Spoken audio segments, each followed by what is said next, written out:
अस्सलामुअलैकुम वरहमतुल्लाहि वबरकातुहू। This is Tariq, first year accounting class 7। आज हमारी 7वीं क्लास है जिसमें हम सीखेंगे debit and credit. What is debit, what is credit and what are rules of debit and credit.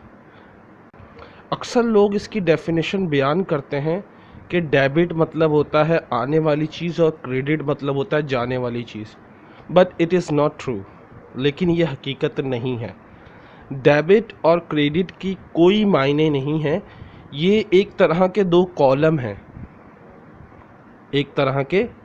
Column हैं, जिसके रूल्स हैं कि अगर एसिड बढ़ेगा तो कहाँ जाएगा, अगर एसिड कम होगा तो कहाँ जाएगा, अगर एक्सपेंस बढ़ेगा तो कहाँ जाएगा, अगर एक्सपेंस कम होगा तो कहाँ जाएगा। सो दोबारा से सुन लें, डेबिट और क्रेडिट की कोई डेफिनेशन नहीं है।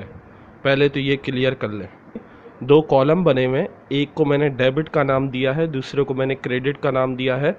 तो अगर मैं आपसे ये कहूँ कि ये चीज़ समझने वाली है, याद करने वाली नहीं है, ये एक सवाल आता है अकाउंटिंग में, state the rules of debit and credit, define the rules of debit and credit, right the rules of debit and credit. इस तरह सवाल दिए होते हैं और आपने थ्योरी लिखनी होती है। लेकिन मैं बच्चों को ये कह कर थक गया हूँ, प्लीज़ थ्योरी के सवाल को मत कीजिएगा, क्योंकि ये आपके नंबर को कम कर देता है। Rules of debit and credit समझना इसलिए ज़रूरी है क्योंकि आने वाले सवाल बहुत ज़रूरी होते हैं, क्योंकि आने वाले जितने सवाल हैं वो बेस करते हैं, उनकी बुनियाद है rules of debit and credit. अगर आपके rules of debit and credit पक्के होते हैं तो आप कोई भी सवाल हल करने में झिझकते नहीं हो, आप फ़ौरन से अपना सवाल हल कर लेते हो। लेकिन वजह यह है कि आपको ये समझना बड़ी अच्छी तरह आना चाहिए कि rules of debit and credit है क्या। ये एक तरह के रूल्स हैं। जैसे फ़ौजी के रूल्स क्या है, सुबह सुबह 5 बजे उठना और दौड़ लगाना। अंधेरे में दौड़ लगाते हैं फिर आते हैं, एक रूल्स बनाया हुआ कि सुबह से लेकर रात तक एक फ़ौजी को क्या करना है। इसी तरह rules of debit and credit में आपको 5 हेड्स ऑफ अकाउंट क्या करते हैं ये बताना है, ये समझना है।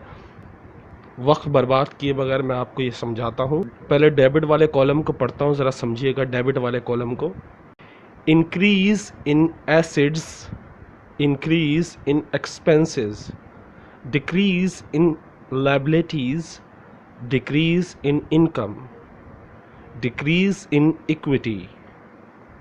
मैंने फर्स्ट कॉलम को पढ़ा है आपके सामने, अब मैं इसको दूसरे तरीके से पढ़ता हूँ समझाने के लिए। Acid increase in debit, acid जब बढ़ता है वो डेबिट में जाता है। Expense increase in debit, expense जब बढ़ता है तो डेबिट में जाता है। Liabilities decrease in debit, liabilities जब कम होती हैं तो वो डेबिट में जाती हैं। Income decrease in debit, income जब कम होती है वो कहाँ जाती है, डेबिट में जाती है। Equity decrease in debit, equity जब कम होती है तो वो कहाँ जाती है, डेबिट में जाती है। ओके, सो ये था डेबिट को मैंने आपको बताया कि एसिड जब बढ़ेगा तो डेबिट में जाएगा, एक्सपेंस जब बढ़ेगा डेबिट में जाएगा, लायबिलिटीज़ जब कम होगी तो डेबिट में जाएगी, इनकम जब कम होगी तो डेबिट में जाएगी, इक्विटीज़ जब कम होगी तो डेबिट में जाएगी। अब दूसरे कॉलम पे आते हैं। Decrease in acids, decrease in expenses, increase in liabilities, increase in income, increase in equity। अब बात करते हैं क्रेडिट कॉलम की। क्रेडिट कॉलम में क्या है, क्रेडिट कॉलम क्या है, acid decreases in credit, acid जब कम होगा तो क्रेडिट में जाएगा। Expenses decrease in credit, expense जब कम होगा तो क्रेडिट में जाएगा। Liabilities increase in credit, liabilities जब बढ़ेगी तो क्रेडिट में जाएगी। Income increases in credit, income जब बढ़ेगी तो क्रेडिट में जाएगी। Equity increases in credit, equity जब बढ़ेगी तो क्रेडिट में जाएगी। इसको आपने लिखना होता है, समझना होता है। इंक्रीज का मतलब होता है प्लस और डिक्रीज का मतलब होता है माइनस। ये भी याद रखिएगा, अकाउंटिंग में इंक्रीज का मतलब होता है प्लस और डिक्रीज का मतलब होता है माइनस। अब मैं इसको दूसरे तरीके से, एक और तरीके से आपको समझाने की कोशिश करता हूं कि अगर आप देखें डेबिट में सिर्फ दो चीज़ें इंक्रीज हो रही हैं, एसिड और एक्सपेंस जो है वो बढ़ते हैं तो डेबिट में जाते हैं, बाकी सारी चीज़ें जो तीन रह जाती हैं लाइबिलिटीज़, इनकम और इक्विटी, जब वो कम होती है तो डेबिट में आती हैं। इसी तरह जो चीज़ यहाँ बढ़ रही है उसके उलट हो रहा, वाइस वर्सा, यानी उलट हो रहा है। जैसे दो चीज़ें क्रेडिट में कम हो रही हैं और तीन चीज़ें बढ़ रही हैं। दो चीज़ें कम क्या हो रही हैं, एसेट कम हो रहा है, एक्सपेंस कम हो रहा है, और तीन चीज़ें क्या बढ़ रही हैं क्रेडिट में, लाइबिलिटीज़ बढ़ रही है, इनकम बढ़ रही है और इक्विटी बढ़ रही है।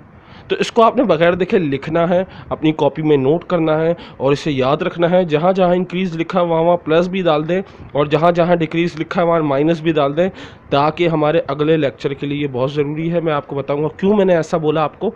तो मिलते हैं अगले लेक्चर में और मैं आपको बताऊँगा what is normal balance, what is normal balance in accounting, what is this, in my next lecture I will teach you. Okay, so bye, tata, Allah hafiz, take care, अपना ख्याल रखिएगा और हंसते रहें, मुस्कुराते रहें। जाने से पहले एक दफ़ा इस वीडियो को लाइक करें, सब्सक्राइब करें और अपने दोस्तों के साथ लाजमी शेयर करें, क्योंकि ये नॉलेज है, नॉलेज बढ़ाने से बढ़ती है, बातें करने से नहीं। ओके, अल्लाह हाफिज़।